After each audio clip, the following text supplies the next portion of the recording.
Hey guys, Mika here, and I'm bringing you quite a special ukulele here. This is a custom tenor size Mani Halikin Pahu Kani. Well, really Pahu Kani, just like the logo here on the top. But here at Ukulele Friend, it's always such a treat to play all different types of ukuleles, vintage, custom, just really unique stuff here. And every time we get a Pahu Kani custom in here, it's always such a treat to talk about it and do a deep dive into it because Manny, the luthier, is known for just doing such unconventional and crazy things on the instrument that it makes you just go like, wow, like that's fascinating. And then you play and then you try to decipher like, why does it sound a certain way? Or like, what is two side ports doing to the sound? So as a musician, it's fascinating to kind of think about all those things because it's a very non-traditional type of instrument, right? But it's just so fascinating with his innovation, how much he's pushing the ukulele and how far you can, kind of run with his,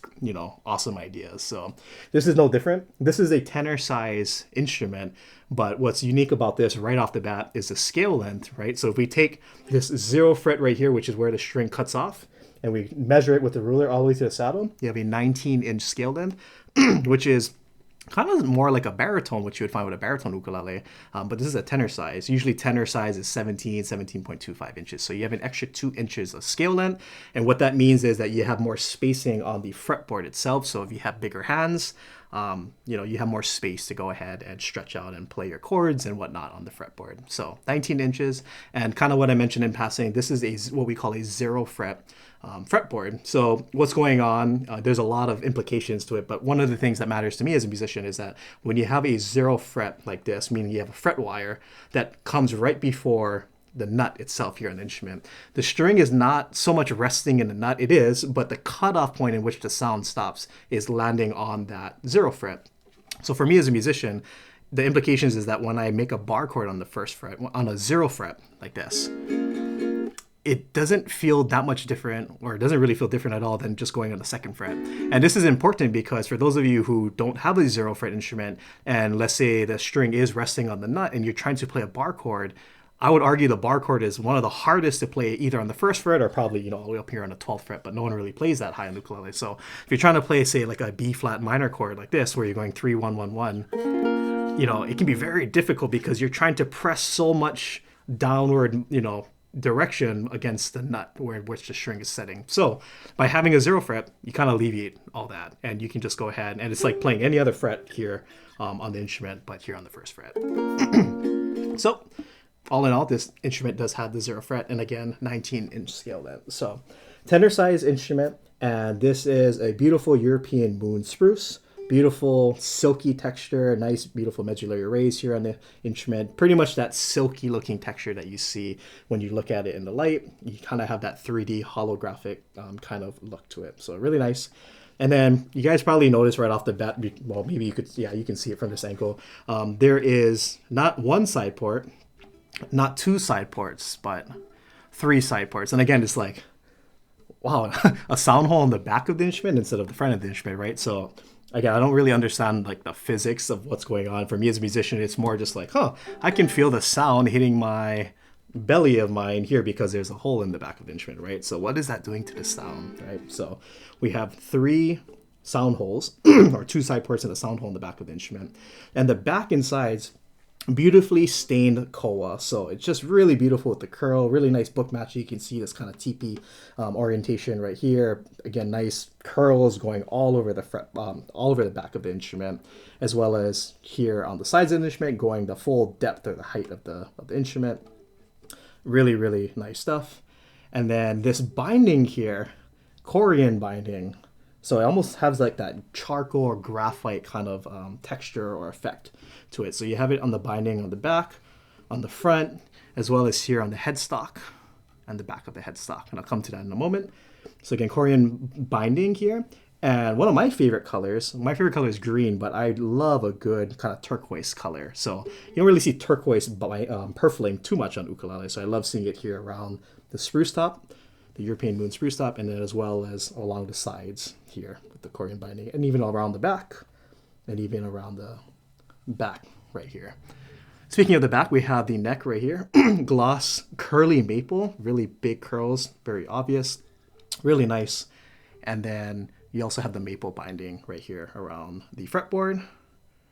And then ebony bridge, nice big bridge right here. And then fretboard. And then again, the Korean material here on the top of the instrument, along with that turquoise purfling all the way around the neck itself. And gold and black geared tuners. And yeah, just beautiful, beautiful stuff. We don't have any fret markers here on the fretboard itself, but here on the side, you have it on 5, 7, 10, double, and 12. And then that's it.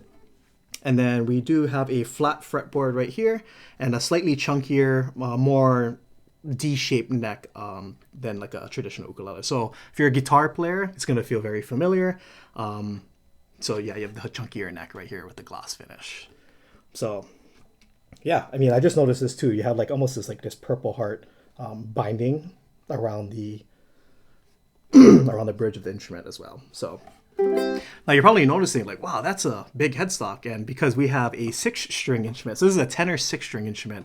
And what's fascinating with 6-string instruments is that there's all types of configurations that you can do with, which string are you going to double up. So something maybe that's not so common, or I'm not sure, but just because there's 6 strings doesn't mean there's 6 like 1, 2, 3, 4, 5, 6 separate strings. It's really 4 strings, but you're doubling up 2 of the strings. So in this case, you get a really unique sound because you're doubling up the G string. So you get a high G, like a high G, and then you get the low G. So you get kind of the best of both worlds. And then on the A string, you get an octave too, just like the G string. So you get the low A, and then the high A, just like that. So when you pluck them both together, for those of you who are into pedal boards, it's like having a micro pog or having a pog pedal and engaging it. You can like get 1 octave pitches just like this.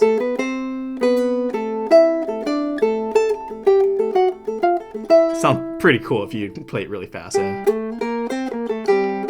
But when you strum all of it at once, you get a really unique.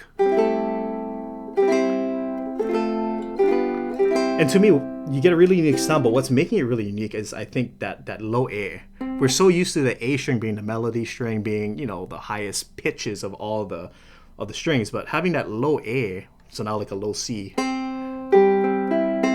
that low note really sticks out. So you get such a unique sound, especially when you strum. Hawaiian musicians, it's pretty common to have the A string lower because you just get such a unique sound. So like,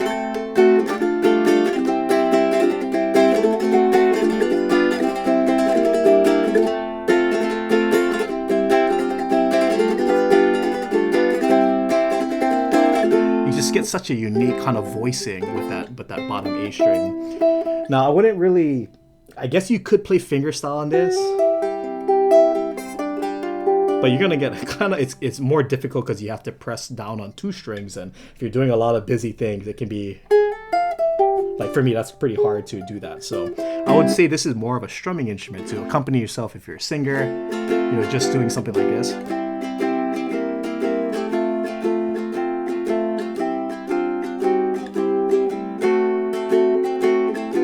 Such a beautiful, nice, clean sound.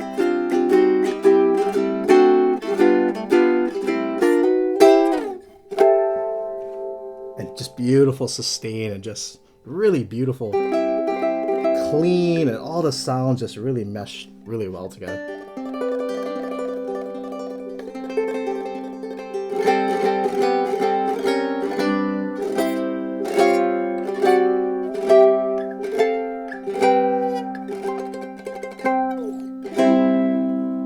So again, having that double A's on the bottom, having the double G's, you're gonna get a really again, pedal term, like a very chorus-like kind of effect or sound.